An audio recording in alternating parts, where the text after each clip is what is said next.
আমার সামনে সব কিছু ছাই করে দিয়েছে। আমার সাথে আগুনে জ্বলজ্বল করে জ্বলছে। আমি কি দেখবো? আমার দেখার কোনো ভাষা নেই। আমি এসে কি করবো? আর সম্মাননা আমার কি দরকার? আমার সম্মাননার দরকার নেই। আমার শুধু আমার সন্তানটাই প্রয়োজন ছিল।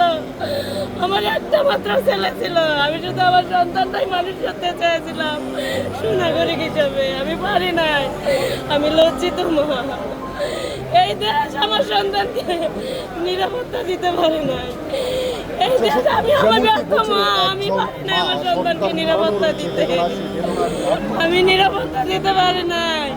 আজকে এই দৃশ্য দেখার আমার মুখটা জল জল করে জ্বলছে। আল্লাহ, আমার সন্তানটা কত কষ্ট করে মরছে রে আল্লাহ। ওরা কিভাবে আমার সন্তানটাকে মারছে আমি তো মেনে নিতে পারতেছি না। আমি এই দৃশ্য কিভাবে চোখে দেখি আল্লাহ? আমার চোখে দেখার মতো কোনো ভাষা নেই। এই দৃশ্য দেখার আগে আমার চোখটা বন্ধ হয়ে গেল না কেন? এই দৃশ্য দেখার আগে আমার চোখটা কেন বন্ধ হয়ে গেল না? সজ্জাদ হোসেন সজল ও city university textile engineering BSc করতেছিল। আমার ছেলে দেশে সুনাগরিক হিসেবে গড়ে উঠে চাইছিল। সব পুরে ছাই করে দিল কেন? আমি কেন ছাই করে দিল? এই হাসিনাকে কেন নিয়ে সেখানে পড়াইলো না? কেন ওখানে এনে পড়াইলো না আমার চোখের সামনে? আমার